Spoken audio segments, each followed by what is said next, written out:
Alors, bon. Mais parlant de Gide, il y a une autre anecdote qui est intéressante et j'aimerais ça savoir si c'est une rumeur ou si c'est vrai. Avez-vous recopié, oui ou non, les nourritures terrestres? Absolument. Mais pour quelle raison? Parce que voilà, comme c'est les livres français, oui. sauf à ma bibliothèque, étaient rares. Oui. Alors, un jour, comme j'allais au YMCA, c'était, vous savez ce que c'est le YMCA, mais oui. C'était là, pendant la guerre à Bagdad, c'était un lieu très important à Bagdad. Pendant la guerre, c'était des soldats britanniques qui venaient habiter là, des soldats, des officiers. Il y avait des chambres où ils habitaient. Et il y avait des activités. J'ai vu les premiers films de Charlie Chaplin là. Enfin, c'était pour les soldats britanniques. Mais comme j'étais parmi les indigènes qui étaient admis, je regardais. Et j'allais. Alors, un jour, je voyais un jeune officier britannique qui était en train de lire un livre. Il dit, est-ce que je peux regarder un livre français? Alors, c'était les nourritures terrestres. Je regarde les premières pages. Je lui dis, est-ce que vous pouvez me le prêter? Il dit, non, demain, je vais au front, là. Il allait en Égypte. Je dis, donnez-le-moi pour la nuit seulement. Je vous l'apporte demain. Je vous assure que je vous l'apporte demain. Et je l'ai copié toute la nuit. Je l'ai copié pour pouvoir le lire tranquillement. Heureusement, ce n'était pas très, très long. Mais je pouvais le faire. Et le matin aussi, j'ai continué le matin. Et je l'ai rapporté comme j'ai promis. Et quand j'ai raconté ça à André Gide, il avait les larmes aux yeux. Il m'a dit, il venait d'avoir le prix Nobel. Il m'a dit, c'est plus beau encore que le prix Nobel. Savoir que j'ai écrit et que quelqu'un, un jeune de Bagdad, me lise, me copie pour me lire, c'est le plus beau cadeau pour un écrivain. Et j'irai même plus loin, Naïm Katan, parce que vous avez dit, ce livre a changé ma vie. Oui, alors, ce livre-là, il dit, mais c'est pour ça que je l'ai copié, que je l'ai relu et lu. Il dit, pars, Nathanaël, quitte. Alors, et moi, je n'avais qu'une envie, c'est de partir et de quitter.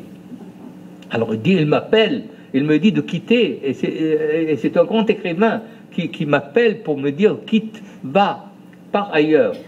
Bon, et ça a eu une influence considérable sur moi. Sans le savoir, c'est un peu grâce à Gide que Naïm Katan est ici, on va en profiter quand même. C'est grâce surtout à Jean Gaulmier qui m'a obtenu la bourse. Oui. Parce que s'il n'y avait pas la bourse, tout Gide qu'il était, ça aurait resté un rêve. À Montréal, en 1954, ça se passe comment? Beaucoup d'anglophones. Vous auriez pu, là aussi, décider de repartir en anglais? Alors ça, c'était très compliqué. En 1954, Montréal était une ville, pour les francophones, tout à fait catholique. Oui. Mais catholique partout, partout, partout. Alors quand j'arrivais quelque part pour demander... alors j'ai eu la chance d'avoir comme étudiant avec moi Pierre de Grandpré, par hasard, à Paris, qui a été le correspondant du journal Le Devoir à Paris. Il m'a dit, tu sais, moi, je fais ça pour pouvoir rester comme étudiant. Si tu vas à Montréal, tu iras voir le journal. Bon, mais ça, c'est une autre histoire. Enfin, je vais raconter. Alors, j'arrive ici, je regarde dans les journaux les offres parce que j'avais pas d'argent et je connaissais personne. Alors, je vais à un endroit, enfin, aux endroits où on offre de travail. Alors, on me pose, la première question qu'on me posait, c'est à quelle paroisse j'appartenais. Mais c'était normal. Oui, oui, mais... C'était normal. À quelle paroisse vous appartenez? J'ai dit, je suis juif, je ne suis pas une paroisse. Il me dit, vous parlez français, vous appartenez à une paroisse puisque vous parlez français. J'ai dit oui, mais enfin, bon, c'était nouveau. Alors, quand je suis allé voir Gérard Filion, qui est devenu après quelqu'un que je connais très bien, au Devoir, le Devoir avait de grandes difficultés en 1954, il était presque en train de fermer. Il m'a dit, mais qu'est-ce que vous êtes venu faire ici? Un étudiant de la Sorbonne qui commence à écrire. On n'a pas besoin d'intellectuels dans ce pays. On ne lit pas les journaux. Enfin, il était terrible. Mais après, quand j'ai connu André Laurando, le rédacteur en chef, quelques mois après, il est devenu mon meilleur ami. on se voyait, c'était très bizarre comme amitié, mais enfin très, très, très profonde. On se voyait une fois par mois à déjeuner, sans aucun programme. Le juif de Bagdad et le nationaliste québécois. Et après, j'ai dit à André Laurando, j'ai dit, c'est un grand journal, Le Devoir, intellectuel, etc. Vous parlez jamais des écrivains américains, canadiens, anglais. Je dis, ça vous intéresse? J'ai dit oui. J'ai dit, vous êtes notre chroniqueur. Et c'était depuis 1955 que j'écris dans Le Devoir. J'écris encore aujourd'hui, mais un peu moins.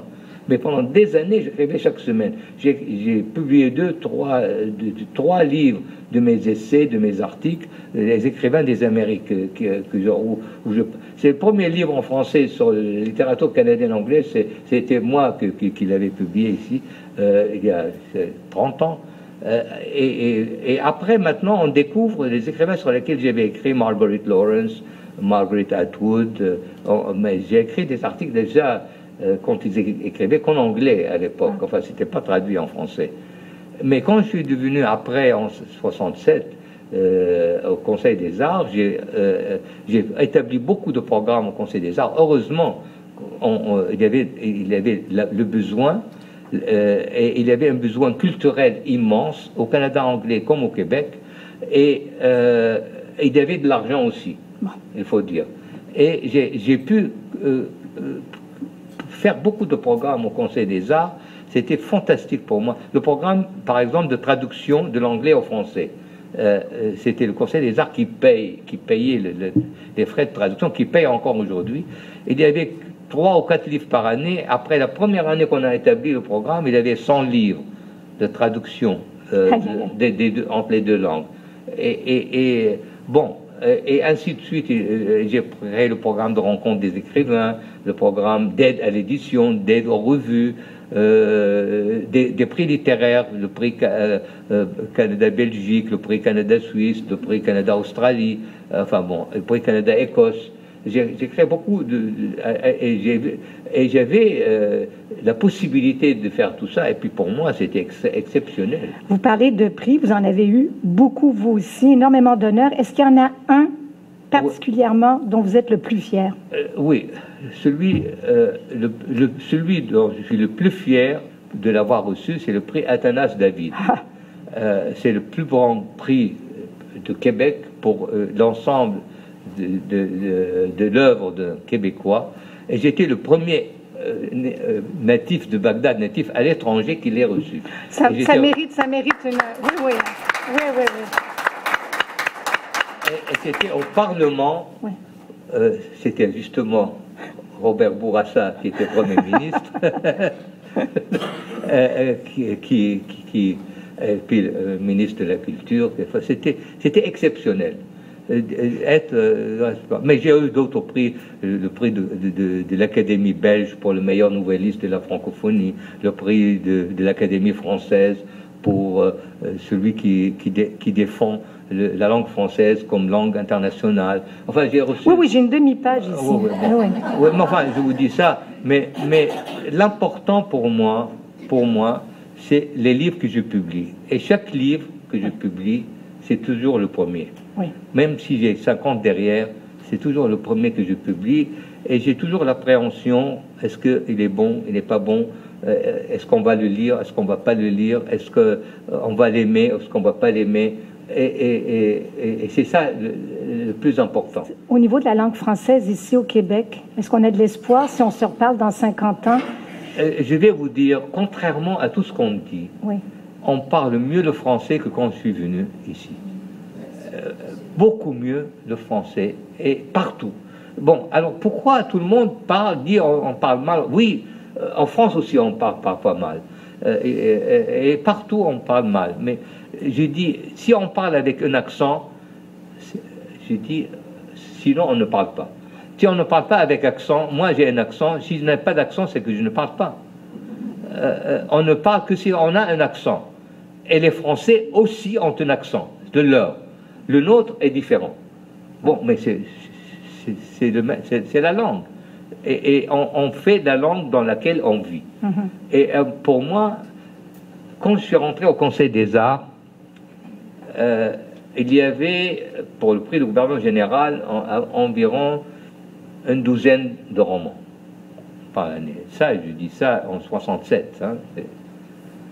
Maintenant, il y a 350. Il y a une révolution qu'on ne célèbre pas. Oui. On a une littérature qu'on célèbre partout, mais il faut le reconnaître. On a du théâtre, on a de la musique, on a tout ici. Oui. Et on a une culture. Bon, elle n'est pas parfaite, il n'y a aucune culture qui est parfaite si elle est vivante. Quand elle est vivante, elle n'est pas parfaite, elle est en marche. On a une culture en marche.